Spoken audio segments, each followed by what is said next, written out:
नमस्कार, माझे नाव पूर्वी गिरीश महाले. मी इयत्ता 7वी. माझ्या कथेचं नाव आहे माझी बापाची पेंड. कोंबडी आंब्याची थांबली होती. थंडीने कुडकुडून बसलेली बाहेरच ती. आणि आता दाणे टिपीत तुरु हिंडत होती. दिवस थोडासा वर आला होता. शाळेचा गजर लांबून ऐकू येत होता. गजर म्हणजे शाळेची पहिली घंटा. म्हणजे शाळा सुरू व्हायला आता अगदी थोडा वेळ होता. आई घरात चुलीपाशी बसली होती. काठवटात पीठ घेऊन म्हणत होती. बा चिमणी म्हणत होता. मी दप्तरात शाळेची पुस्तके भरत होतो. पाठी घातली दप्तर भरले व आईपाशी गेलो. तिच्या भोवती नाचत म्हणालो, आई मला भुका लागल्यात ग, मला खायला दे की. पण आईने माझ्याकडे डोकं सुद्धा बघितले नाही. मग ती म्हणाली, ओ गावला का दिस तुला, चल चालतो शाळेला उशीर होईल नाही तर. आणि हा आल्यावर बाकी का जाऊ. मी दोन वेडेवाकडे केले. हा अपमान सहन करणे अशक्य होते. मग मी म्हणाले, आल्यावर जेवतो का नाही बघ, तूच खाते तुझे जेवण. मग ती म्हणाली, जातो का नाही शाळेत, कधी यक्रपाटा. मला आला राग. मी पाय उठतच या खोलीतून त्या खोलीत गेलो. मग तिनं त्या खोलीतून वाकून बघितल्यासारखे केले आणि आवाजाची पट्टी वाढवून ती म्हणाली, काव या काटकाचा त्रास करताय, काय करू याचं तुम्हीच सांगा मले. मग बा चिल्ली बाजूला करून उठला व रागातच म्हणाला, काय र, काय कटाकट लावली सकाळी सकाळी, जातो का नाही शाळेत का मोड तंगड. मला आला. मग माझा बा म्हणजे अगदी तरकटी माणूस बरं का, जे म्हणेल ते केल्याशिवाय राहायचाच नाही. आता तंगड मोडीन म्हणाला तर मोडायचाच, मागं पुढं पाहायचा नाही. मागे त्याची शेजारच्या माणसाशी भांडण झाली होती. तेव्हा तो म्हणाला, दम बडव्या, तुझे दातच पाडतो. आणि खरोखरच त्याने त्याची तोंड मोकळी केली. तंगडा मोडील हे ऐकूनच मी घाबरलो व घराबाहेर पडालो. पण आता काय करावे, भुकेने तर आतडे तुटायची वेळ आली होती. रात्री लवकर झोपलो व जेवलोच नाही. आईने उठवले तो तिच्यावरच खिजावून पडलो. आणि आज चिंचा बोरी आवडे खिशात काहीच नव्हते. मग मी कानात बोटे घालीत बाजूच्या गोठ्याकडे गेलो. माझा बा घरात निवांत बसून कसे पैसे मिळवायचा काय माहीत, पण त्याच्याकडे पैसे असायचे एवढे खरे. त्याच पैशातून त्याने गाय आणली होती. तिच्यासाठी घराच्या पलीकडेच त्याने गोठा केला होता. मी त्याच गोठ्यात गेलो. कडब्याच्या हिरव्या सगळ्यात गाय उभी होती. घरातल्या पोटाची ती गाभारली गाय अगदी शोभिवंत दिसत होती. माग शेणाचं पौट पडलेलं होतं.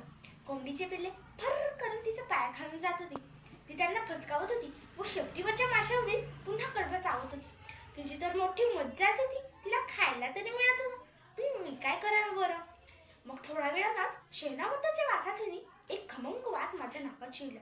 तो वास ओळखीचा होता. मग मला आठवले की कालच माझ्या बाने शेंगदाण्याच्या घाण्यावरून शेंगदाण्याच्या पेंड्या आणून बाजूच्या खोलीत टाकल्या होत्या. तिथनच तो वास सुटला होता. काय झक्कास वास होता. असली पेंड खायला तर फार गमत येते. अगदी बर्फी नाही तर गुडीशेव सारखीच. पण काय करावे, खोलीला तर कुलूप होते ना.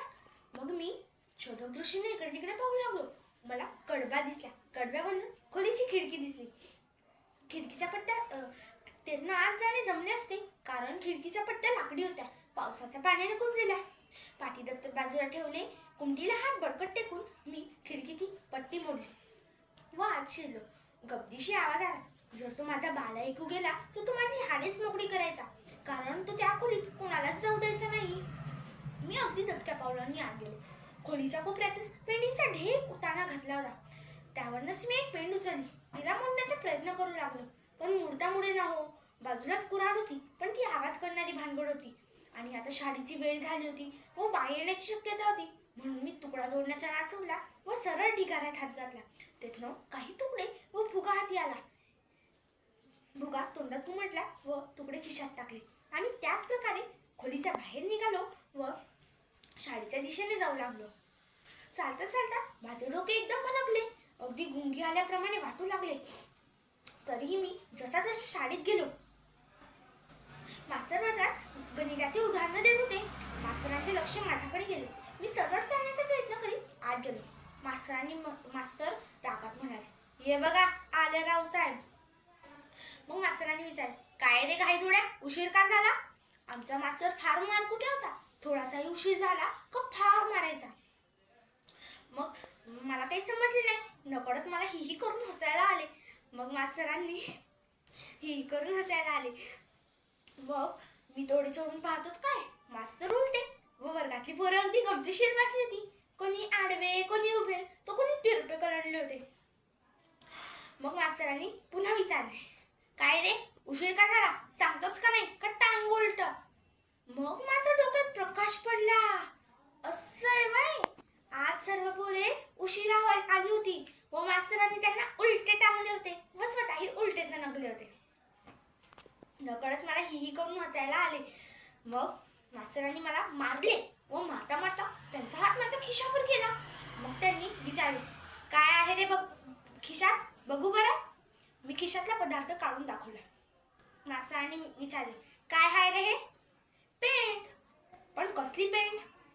अरे माझ्या बापाची पेंट. सांगतो का नाही का मारू पडत पट्टी. शेंगदाण्याची पेंट. मग मास्तरांनी ती माझ्या हातातून हिसकवली व स्वतः खायला सुरुवात केली. आमच्या खिशातला पदार्थ मास्तर जप्त करत असे व जप्त करत नसे तर ते स्वतःही खात असे. मग मला आता हळूहळू शुद्धी येत होती. मी माझ्या जागेवर जाऊन बसलो. मग मास्तर थोड्या वेळाने आमच्या वर्गात फार गंमत झाली बरं का. मग मास्तरांनी काय केलं, थोड्या वेळाने टेबल होता ना, टेबलवर उखूड बसून गेले व आम्हाला म्हणाले, चला काय चालू होतं मग आपल्या इतिहासाचं? मग एक मुलगी उठून म्हणाली, मास्तर तुम्ही तर गणिताचे मास्तर आहात ना, मग इतिहास कसं काय? मास्तरांनी तिला रागवून गुपचूप केले व ती जागेवर बसली. मग मास्तर म्हणाले, चला मी तुम्हाला इतिहासाचा एक प्रश्न विचारतो, उत्तर द्याल? सर्व वर्ग हो म्हणाला. मग मास्तरांनी विचारला, अफजल खानाला कुणी मारले? मग मी उठून म्हणालो, मला तर शुद्धीच नव्हती. मग मी उठून म्हणालो, जिजाऊंनी मारले ना मास्तर. व एक मुलगा उठून म्हणाला, शिवरायांनी मारले ना, जिजाऊ कसं काय? मग मास्तर म्हणाले, बरं बरं, जिजाऊ पण आणि शिवराय पण, बसा खाली. मग मास्तरांनी म्हणाले, चला मी तुम्हाला एक इतिहासाची कविता शिकवतो, चला माझ्या मागे म्हणा व टाळ्या वाजवा. मग वर्गात फार गंमत झाली बरं का. मग ती एक कविता नव्हे तर ते फिल्मी गाणंच होतं. लकड़ी की काठी काठी पे घोडा. यापुढे मास्तर काहीच बोलायचं नाही. आमच्या वर्गातला गोंधळ एकू गेला हेडमास्टरांच्या ऑफिसात. मग ते आले. मग आता बघा, ते आले आणि त्यांनी मास्तरांना रागातच विचारलं, काय लावला मास्तर तुम्ही गोंधळ, सांगा तर बरं. मास्तरांनी न बोलता हेडमास्टरांकडे गेले व त्यांच्या गळ्यात हात टाकून म्हणाले, चल मेरे घोडे टिक टिक टिक, चल मेरे घोडे टिक टिक टिक. आणि हेडमास्टर काही बोलतील त्याच्या आधीच मास्तर बेशुद्ध पडले. व मग हेडमास्टर आम्हाला म्हणाले, चला पोरांनो आज तुम्हाला सुट्टी, आता मास्तर पण नाही, जा घरी. आमची मोठी मज्जा झाली. आम्ही गेलो घरी, मीही गेलो घरी. मग मी काही पाहिले नाही आणि मास्तरांनी शिकवलेलं गाणं म्हणू लागलो, लकड़ी की काठी. मग पाहतो तर काय, आई रडत होती.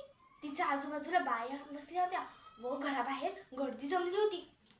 मी बाहेर उभ्या माणसांना विचारले, काका